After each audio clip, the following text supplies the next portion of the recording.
Hey guys, I'm live. Yes. All right, I am gonna wait for everyone to join. I can only go live for about 40 minutes today. I got my iPad here to tell me what time it is. And yeah, I can't wait to see what you guys have for me. I have my notepad here, so I thought I would go live at my desk instead so I could write down notes if you guys ask. Yeah. I'm sitting here and I wanted to you sit here and you're like, oh gosh, my rolls are showing. And then you're like, wait, everyone has rolls. So I wanted to show that to you. We all have rolls, guys. We all have rolls. Hi, Emma. Hey, Heather. Yeah, so I'm just waiting for everyone to join. That was so awkward, but I'm just waiting for everyone to join. And if you guys have any questions, you can start asking them. I've been this month, all my research has been digging into iodine, because in the health and wellness world, it's really interesting. There's a lot of debate over if supplemental iodine is bad or good for thyroid issues, if we need iodine, how much iodine we need, how much iodine is depleted from our diets. Is it bad for Hashimoto's? It's just this ongoing debate. And I've just been so obsessed with it. I can't think about anything else really. I'm just trying to figure out. Okay, so Emma asks, inflammation. Where do I start? Any supplements? I have Hashimoto's. I heard I need to be dairy free.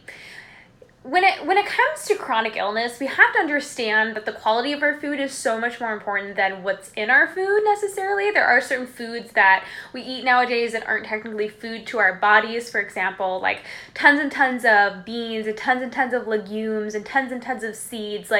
Humans would not really be attracted to eat that unless there was a famine, unless there was nothing else to eat, right? Our body craves nutrient-dense, energy-rich foods that are easy to absorb and digest. It's very interesting to me when people with gut issues, which anyone that has Hashimoto's usually has some type of gut issues, some type of gut imbalance, are recommended to go dairy-free just completely across the board right away. Why do we say that Mother Nature feeds babies, which are born with sterile guts, no bacteria in their guts, and leaky guts? The first thing that nature feeds children or babies is milk. There is a reason why. Pathogenic growth happens in iron-rich environments. Keep in mind, your pathogens eat iron. Milk, raw milk, which is what nature feeds babies, right? Not pasteurized. We don't put a pasteurization machine and we're going to pasteurize our milk before we feed it to our babies. No, it's raw milk. Has lactoferrin in it. And lactoferrin is a very specific compound. It's very anti-inflammatory, but it also binds to iron and keeps your gut very low iron, which is good when you're trying to prevent overgrowth of pathogens. And bacteria in the milk is present, right? It has good bacteria, but then it also has certain oligosaccharides, certain soluble fibers that actually feed the bacteria. So not only is it providing you with the probiotics, but it's providing you with the prebiotics. Not to mention the fact that dairy is really, really rich in minerals like iodine and calcium and things like that. A lot of people think that it is bad for the gut or inflammatory to the gut because it can exacerbate problems that are already there. Just because milk makes a problem, shows that you have a problem, doesn't mean that cutting milk fixes the problem. That's like saying blah, blah, blah causes this, and so I'm going to cut blah, blah, blah, and the whole issue is going to be fixed. It's not that way. Dairy is exacerbating a problem that's already there. So yeah, you might feel better if you cut it out. What I've seen is a lot of women end up getting really, really low calcium over time by cutting dairy, and then they start to develop issues at the 2-year, 3-year mark. And a lot of times when you cut the protein from dairy, what do you replace it with? A lot of meat. And guess what? Meat is anti-thyroid, especially if you're not doing pasture-raised organic meat that's pumped full of antibiotics, eating grains, corn, soy. You're not really getting the proper meat, and then you're eating too much of it because what else are you going to eat? So for protein. So in my opinion, I don't think everyone needs to cut dairy. If it's a really big issue, bad problem, maybe, but I just say upgrade the quality of your dairy. Eat raw if you can, or if you're not comfortable with raw, make sure it's organic and non-homogenized if you can. If you tolerate non-homogenized, fine. You tolerate it, fine. No need to replace everything. And a lot of times people are replacing dairy with seeds and nuts and things like that. And I'm like, those foods have tons of anti-nutrients. They're fermentable fibers.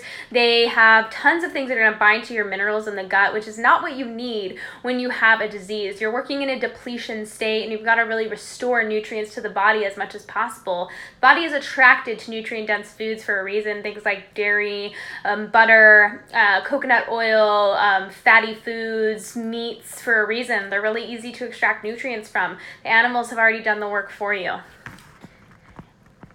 Tell me about agave nectar, please. Is it all right? It's not something that I would rely on. It's not my favorite sugar source. It's not like bad necessarily, but it is pretty much pure fructose, which doesn't necessarily, again, mean it's bad, but I would prefer honey, because honey actually has antibacterial properties. It's really, really antifungal, and it's just really, really good for you. Or maple syrup, which is really, really rich in minerals, and I just prefer those sugar sources, or like coconut sugar, but it's not going to kill you if you eat a little agave here and there, but I wouldn't focus on it. I wouldn't be squeezing agave in my food or something like that. I stick to more whole sugar sources like fruit juices and fruits, and then the ones that I just mentioned. Where can my inflammation come from? It almost always stems from the gut. Inflammation almost always stems from the gut, because you have to think of inflammation as like a stress response. It's the body responding to breakdown. And keep in mind that 80% of your immune system resides in the gut. And when that bacteria starts to create too much endotoxin, you have a bad bacteria, too much negative bacteria or opportunistic bacteria overcrowding your good native bacteria, you start to get this imbalance or overgrowth of pathogenic bacteria that are creating compounds that your body has to handle. Endotoxins, lipopolysaccharides are all things that mostly need to be detoxified. In low amounts, they tend to be okay, but in high amounts, they're very inflammatory. Not to mention that pathogenic bacteria overgrowth and endotoxins wreck the mucosal barrier of your gut. So your gut is a long tube from mouth to tail or mouth to anus, and you need to make sure that you understand that that's the only place the outside world is allowed inside of the body. When you are allowing the outside world inside the body, that's a big deal. Your body takes that very seriously and knows it needs to be very protective and protect you from that stress response, or protect you from any toxins, anti-nutrients, or pathogens that come in on your food. Because keep in mind, every time you eat, you're eating some type of pathogen, some type of bacteria, fungus, virus, parasite, whatever it is, you're going to eat something. There's trillions of them on this planet.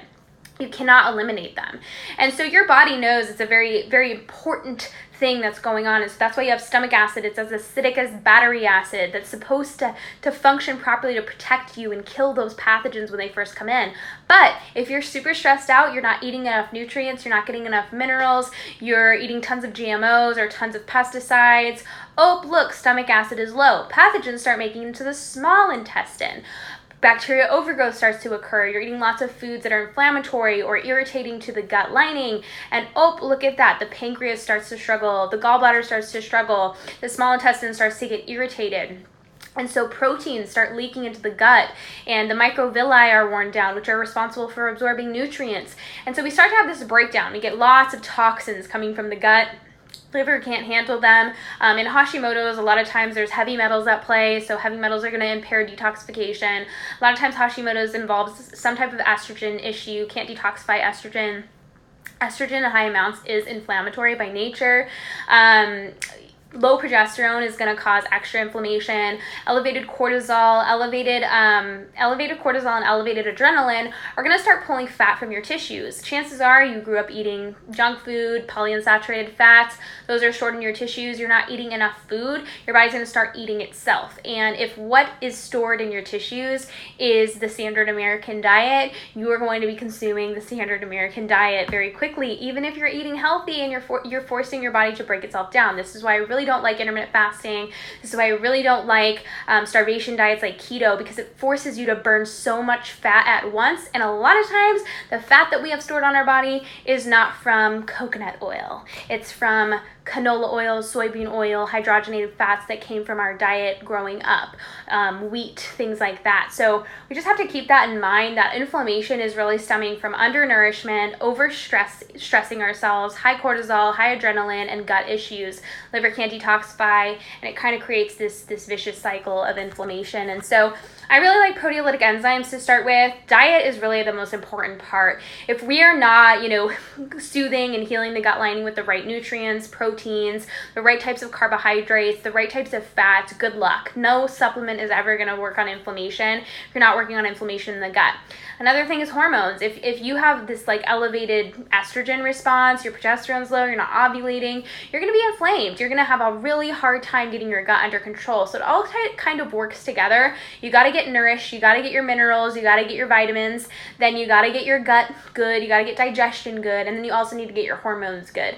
And all of that takes a nutrition and lifestyle, sleep, sunlight, rest, making sure you're choosing your priorities, saying no, you shouldn't be doing everything, being everything to everyone, and making sure you're nourishing yourself. I can't stress it enough. Stop skipping meals, stop doing intermittent fasting, eat every 2 to 3 hours, nutrient dense foods, stop eating tons of kale and broccoli. Man doesn't live on the brassica family, you guys. Those foods weren't even edible 5,000 years ago. So, we gotta just think of it in terms of digestibility and biology. You need to be eating foods that your body recognizes as foods and keep digestibility in mind so your body doesn't have to do extra work. Okay, a fully nourished question, Jess. What grains should we be avoiding? I see organic grains are okay. Moderation, yes. Moderation, yes. And also personal, digestibility. Like some people cannot eat beans. Like I'm that type of person where like I barely can eat beans, or I just feel like my gut is wrecked, like I'm raw from the inside. Some people feel great on beans and they're like, I feel fine on that. And I'm like, I'm not going to discount that. Just because I have a poor experience with beans doesn't mean everyone does. And that goes the same for like legumes. Grains tend to be easier, especially if they're prepared properly. Soaked grains are amazing, especially for gut health. Like gluten-free soaked grains tend to actually feed good bacteria. They're really rich in prebiotics. Now, moderation is key. You don't want to be like just excessively consuming quinoa, and it definitely doesn't count as a protein, guys. Grains are a carbohydrate, and that's that. Don't come at me and say, oh, I do beans and grains for protein. And it's not protein, guys. That's a carbohydrate. So as long as you're treating them as a carb, you're soaking them, you can even sprout them, you can pressure cook them, just making sure that they're really, really well cooked is going to be the name of the game. But yeah, usually women do pretty good with a little bit of grains in their diet, as long as they're preparing them properly and they're organic. You don't want a bunch of pesticides on your food. Emma says, it's driving my ferritin high and my iron is low. Help. Yeah, you got to get your inflammation down. You got to get your estrogen down. You got to do, when it comes to autoimmune disease, and I'm not saying like you got to do this, it's just really important. Like I've been through the ringer. I've, struggled with autoimmunity for I was diagnosed like a little over 5 years ago, but I struggled with it for like 10 years before I was diagnosed, since I was very, very young. And so, I've been through the ringer, like I've seen the tests, and I really came to the realization that I had to dive into my own health. And that's when I that's why I became what I became, because I found that functional lab testing was so incredibly helpful to me.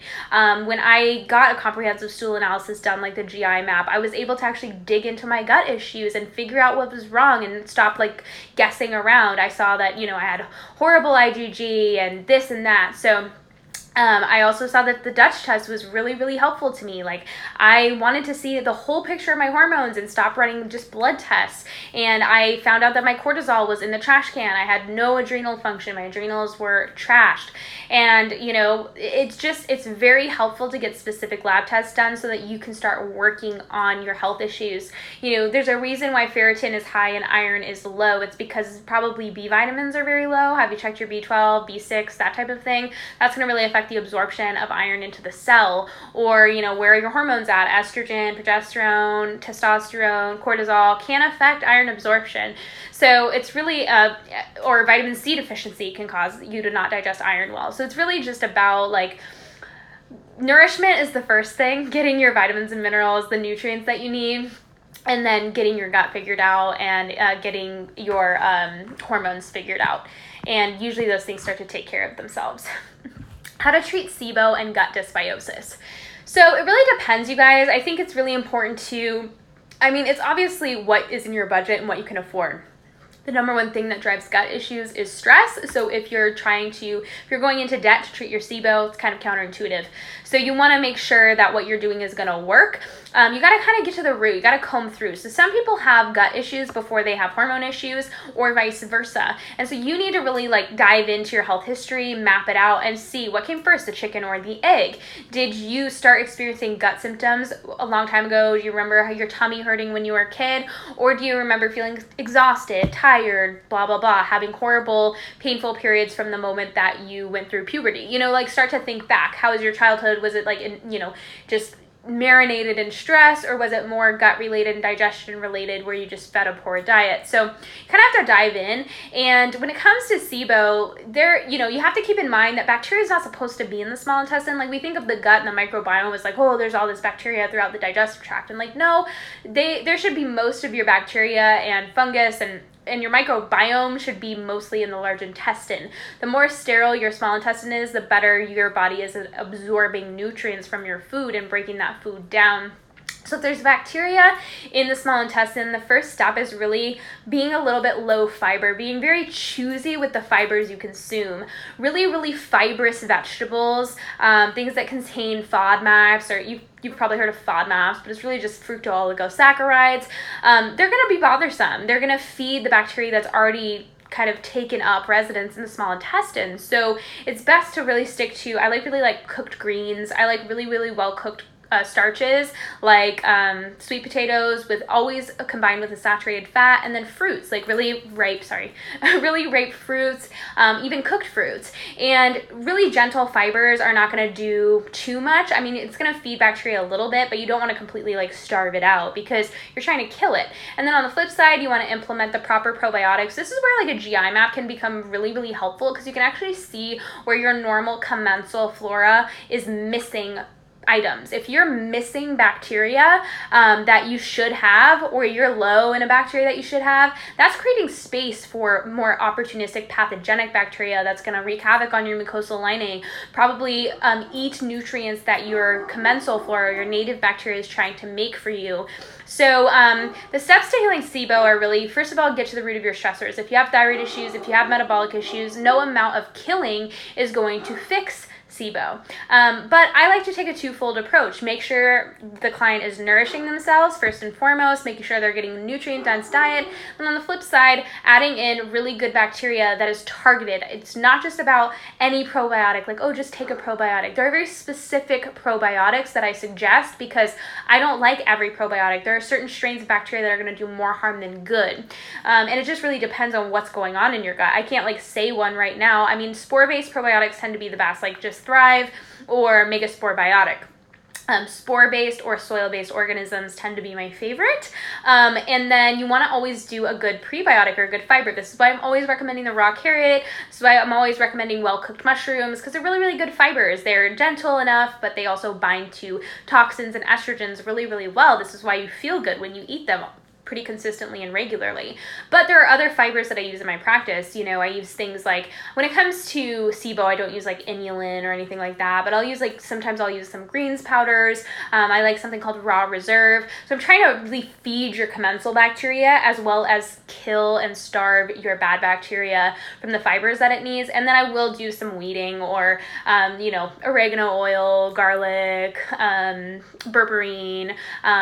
There's a really good blend by Biotics Research called FC Cytal and Dysbiocide.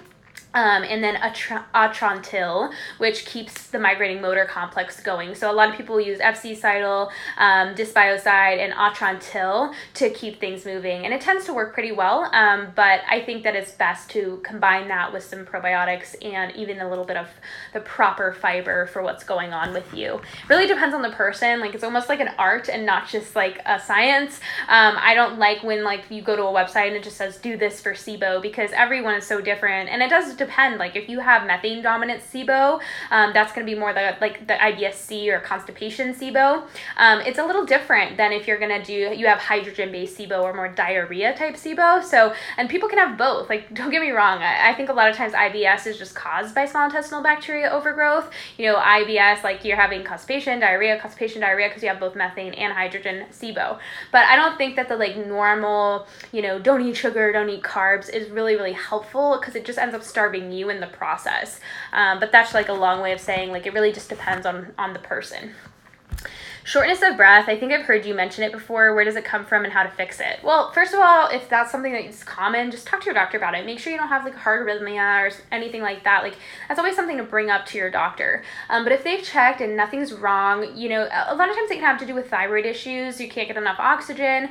It can be adrenaline, cortisol related. It can be even something as simple as a magnesium deficiency. A lot of people get like a tightness in their chest or a shortness of breath or heart arrhythmia simply because they're magnesium deficient. So there are a lot of reasons. It's hard to like guess. This is just my speculation, but mineral imbalances can cause it, stress hormones can cause it, elevated estrogen in relationship to progesterone can cause it. So it really does depend. It's hard for me to say, but those are kind of my biggest things is, do you have a thyroid issue? Do you have a adrenal issue? Or I say adrenal issue, but I don't really mean it that way. It's more like, where are your stress hormones, and how about your minerals, specifically magnesium?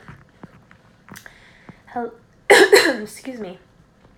Also, you mentioned bitter melon in lieu of metformin. I know you can't recommend, but what kind and how much is it commonly used? Yeah, it just kind of depends on the person. You always, like when it comes to supplements, it's really a good idea to experiment, because sometimes people need bigger or smaller doses than others, and it's best to take the littlest amount that you need to get the most benefit, if that makes sense. So there's no need to like go excessively. I think some of us are like, oh, more is better, and it's like, no, that's not the case. Like if it works for you and keeps your blood sugar down, why take more? So I like the Jarrow Formulas one. You want to make sure it's wild bitter melon, and I think I took 1, 2, sometimes 3 a day, just depending on where my blood sugar was at. Berberine also works really well, sometimes in lieu of metformin, but again, that's something that you always want to make sure your doctor's on board, especially if they prescribe you metformin. You never go off of metformin without talking to your doctor first. And, sometimes it is medically necessary to be on metformin, especially if your blood sugar is super, super high, like it's dangerous to you. So you want to make sure that that is something that it doesn't always, I want to say, like, it doesn't always work like metformin works. So some people see really great benefits with metformin, and it's kind of like nothing else really touches that, even the natural methods. There's nothing wrong with taking metformin if you feel better on it, your digestion's better on it. It's like one of those things where if you feel better, like, why reinvent the wheel? How much saturated fats from coconut oils and butter do you recommend per day? I feel like I may be going overboard. I don't really think about it. I get most of my fat from saturated fats, but I don't go overboard, overloading myself. About once a week, I'll use MyFitnessPal or something like that to just check in with how I'm doing protein, fat, and carbs wise. I'm not super worried about fats. I'm not someone, and this is hard post keto diet. I used to do keto a while back now. And it was something that I would add fats to my meal, and now it's I don't have to do that. So I don't go out of my way to add fat. If I'm having ground beef, for example, that's just going to be what's saturated fat. Maybe I'll sprinkle some Parmesan cheese on top, call it a day. But I pretty much only eat saturated fats. In the morning when I cook my eggs, I cook them in butter. At lunch, I only almost eat saturated fats. So it's just me. That's what I found, scientifically wise, is what's best for me. And also just gut wise, digestive wise, everything. The less plant fats I eat, the better my gut works, the better I feel. But I don't think it's you need to go overboard, add fat. It's more I think it's a good idea to make sure you're getting enough protein, carb, and fat in relationship to each other. I'm still not used to having balanced meals, so I'm never sure how much carb, protein, fat for each meal. A good rule is 30-30-40. So 30% carbs, 30% fat, 40% protein, or switch the carb and protein. It just kind of depends. Like everyone's a little different, but starting off, it's like good, like 30-30-40 is like a good place. And I kind of mess around with that. Like sometimes it's like 35-35-30, you know, or 35-35-40, you know, like, so I got to do the math, but, yeah, no, it's 35-35-30.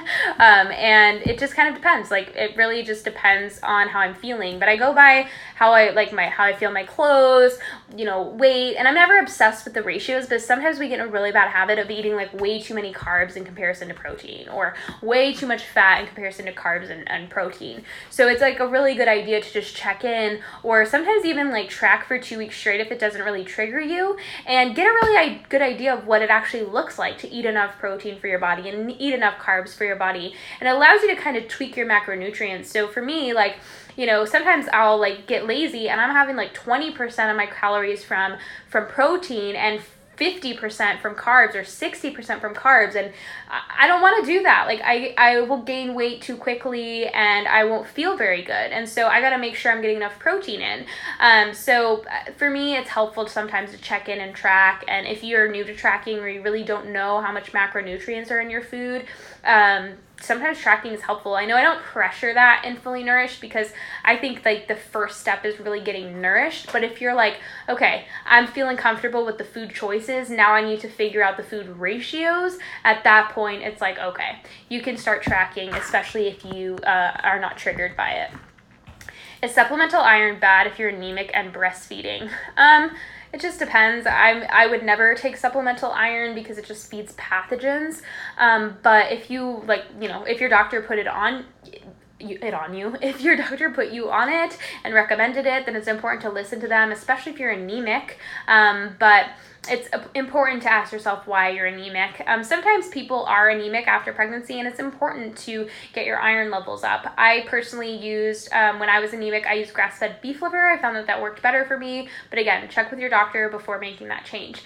But yeah, I'm not a fan of iron, pretty much because iron feeds pathogens, and it's how bacterial overgrowth happens. This is why it can be constipating. This is why when people are taking iron, they can get like parasites and things like that. Not always. Sometimes it's necessary. It really depends on, you know, what your doctor has said, what you've discussed. You know how anemic you are, and you know what's best for your body.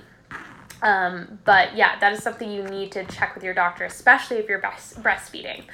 Hey, my nutritionist said if I want to drop body fat, I need to cut calories and also not eat carbs at night. I thought that the no carbs at night was a myth.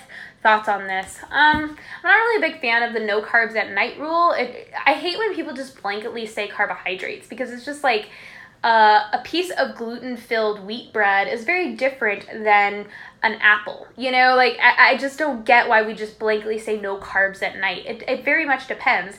And it also depends on what you combine your carbs with. Like a good nutritionist knows how to teach you to combine foods properly, so that it slows blood sugar absorption and it keeps your blood sugar balanced. They're going to teach you how to eat in that way. When it comes to carbohydrates, you know, cutting calories, it's important to not over consume what you're going to burn. So that's the thing. It's like you got to find that sweet spot of what's going to fuel your body without causing a stress response. And sorry, my dog. Sorry, guys. Come on. And dude, move, please. Thanks. This is Samson. So when it comes to cutting calories, it's not great to like cut a bunch of calories and then over exercise more than you ever exercised in your life. That's a recipe for hormonal disaster. Might be quick weight loss, but it's going to be adrenaline based weight loss. And you're usually, when you go back to eating normally, your metabolism has slowed so much that now your new baseline, your new normal is now going to be probably less than you ever were able to tolerate before without weight gain. So weight loss is important, and if you can't, it's important to do properly, I should say. And it's so important to like really have someone comb through what you're eating and have them have understanding of foods. Like for example, I would much rather if say a client has really bad inflammation and they are struggling with weight loss, I would much rather cut grains from their diet, beans, legumes, things that are going to cause irritation, and have them cook all their vegetables and not have to cut calories. And oh, they just lost 10 pounds. You know what I mean? So it's like, it's different for every single person, but I'm looking to lower inflammation and accelerate metabolism. And the best way to do that is to focus on gut health. 9 times out of 10, gut bacteria is what's making us fat. And I don't care what anyone says. It's like our bacteria balance does matter for weight loss. Certain bacteria are going to create compounds that keep us very metabolically stable. So liver health matters when it comes to weight loss. Gut health matters when it comes to weight loss. What you're eating and how digestible it is, keeping digestibility in mind is important. And if cutting calories needs to happen, then at that point it should be done very, very slowly and mindfully. But a lot of times it doesn't need to happen as dramatically as a lot of people think it does. Hey, thanks for your advice on tropical foods for my gut issues. I've been doing frozen mango and love it. I'm thinking I might have diverticulosis. Best foods for this in your opinion? I really love Jell-O. Making your own, obviously, not like red dye number 4 Jell-O. I usually like to take like grape juice or some type of neutral pulp-free juice and put it on the stove and then add gelatin. Sorry, my dog, you know. He doesn't like that I'm not paying attention to him, so he wants to leave. Anyways, I would do Jell-O, and that is my favorite thing, as well as bone broth. So that would be something daily. I don't know about glycine is that active component in gelatin, and I really like glycine supplemented for some gut issues. I'm just not sure. Like sometimes supplementing a specific compound instead of getting that nutrient from food can sometimes cause more harm than good. So I would say getting glycine from gelatin and bone broth is probably going to work better. But glycine in general tends to be my favorite when it comes to gut issues. And then aloe. Now, aloe vera you can get from Stockton Aloe. You can type them in. Stockton gives you these big gallon jugs of frozen aloe, so they'll ship it to your house, and it's pure aloe vera gel. So it's not like the crap that has preservatives in it. It is pure aloe vera. That stuff is bomb.com for gut issues. It is so soothing to the gut, seriously. It's a little expensive, but anything of quality usually is. And then magnesium. Magnesium is super good for gut issues. So those would be like very gentle, because diverticulosis is like a really inflammatory condition, and make sure like you always, get it checked out. If you've been diagnosed with diverticulosis, make sure that you listen to what they say. I mean, obviously you don't have to do what they say, but listen to what they say, and then go for really soothing, mucosal building type foods. Colostrum really helps as well. I like Immune Tree brand colostrum. Best period cramp remedies. I'm currently having red raspberry leaf tea. You mentioned ginger tea too, right? Thank you. Yeah, ginger is really anti-inflammatory for period cramps, but personally my favorite period cramp remedy is aspirin or serapeptase. You can't take both because they both are blood thinners, but they both work really, really well at breaking down inflammation. And I personally, like when it comes up to my period, I opt to take like an aspirin like 2 days ahead of time. The reason why is not because I really have that bad of period cramps anymore, but I prefer to go through my period completely symptom free. I don't even want to like have one day where I'm even slightly cramping. Like I'm like, we're gonna nip that in the bud before we even come across it. So I just take it as a preventative. Aspirin's really anti-inflammatory in general, so I'm not really stressed about it. It's not like Advil, Tylenol, Aleve, where it's like blowing holes in your gut wall. It's not a COX inhibitor, so it's just acetylsalic acid. So I do cramps. I do aspirin like 3-ish days before my period, and then I do detox baths. So I'm always a couple days before my period, or at least a day before, and then during my period I'm taking a really, really rich mineral bath, or mineral rich bath. So 8 cups of Epsom salt for magnesium, 2 cups of Dead Sea soak for salt and sodium, And then I like Dr. Shinga's mustard bath. All those things you can get on Amazon. And Dr. Shinga's mustard bath, oh my gosh, it makes you sweat so much. It's like you just had like an intense sauna session, and it feels really good. So those are kind of my favorites. And then I always like do my raw carrot every day. I take vitamin E, and I do my detox lemonade. But yeah, that's kind of like my little spiel. Should probiotics be used in absence of specific problems such as bacterial vaginitis? I've heard probiotics can actually be harmful for some. Yes, like I always say, you guys, probiotics are really very powerful and should be very treated almost like with the same regard as we treat antibiotics, right? Like on an as needed basis. We're doing gut work and it comes back that we need a certain strain. We only need to do it until we've improved the gut issues. The biggest mistake that people make is that they are on the same probiotic for like 10 months.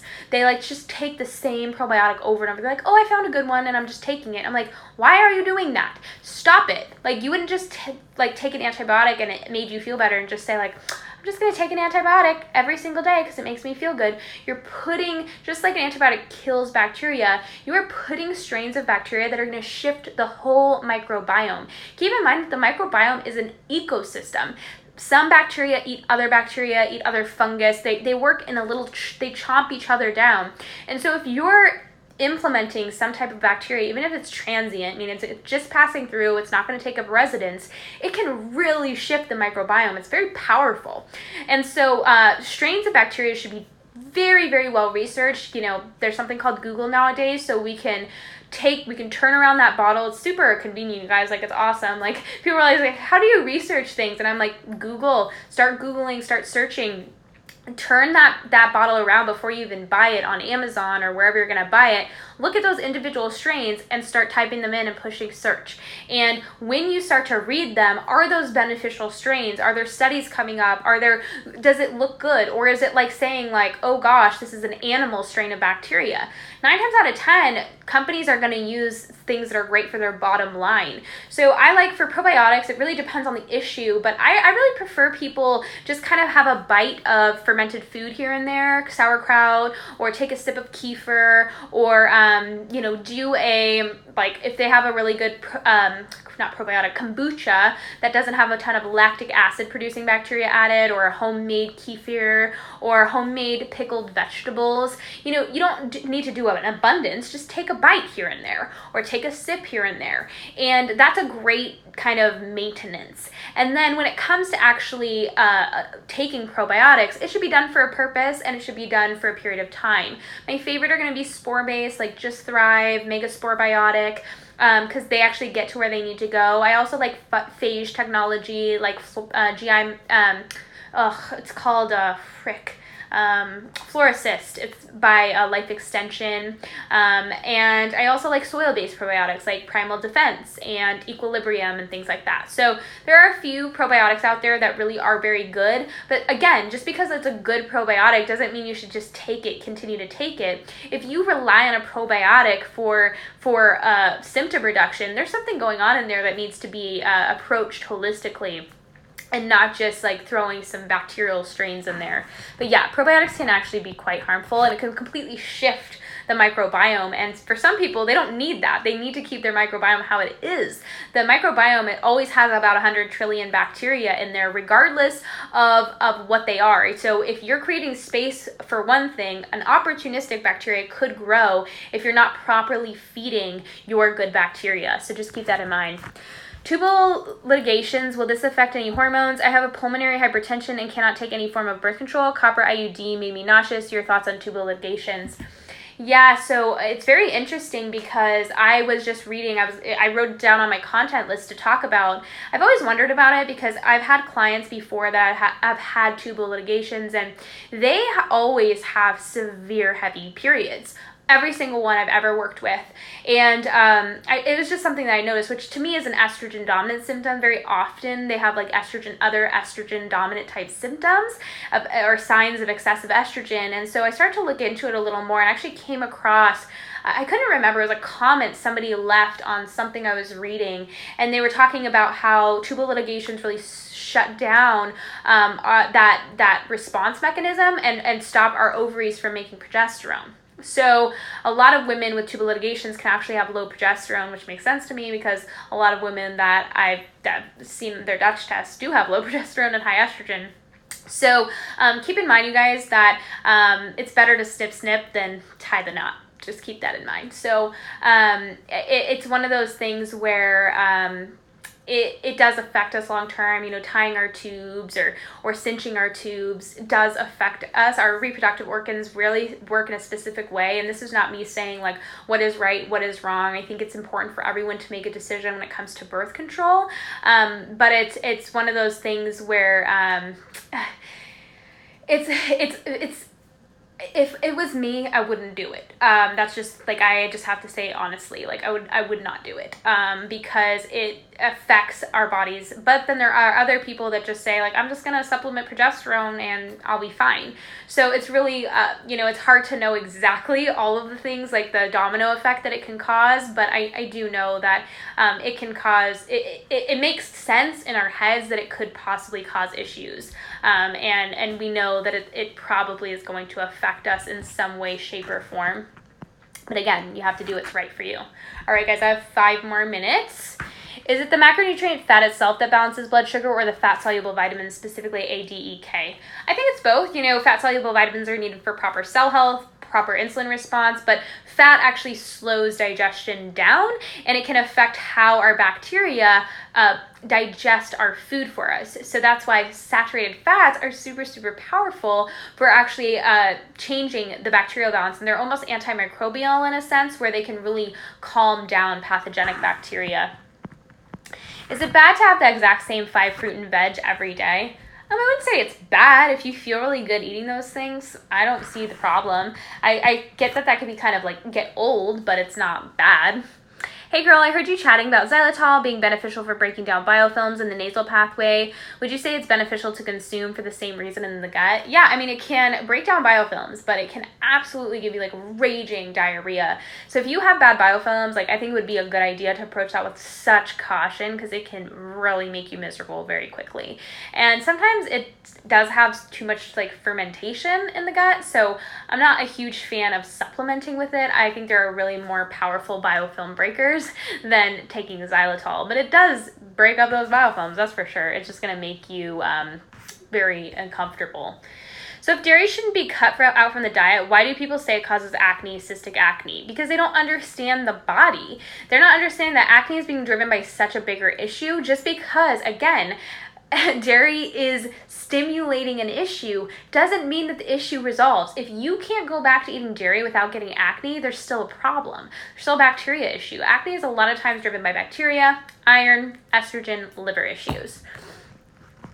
And also I've heard people say dairy can cause hormone imbalance because they are a little herd that like regurgitates what everyone else is saying.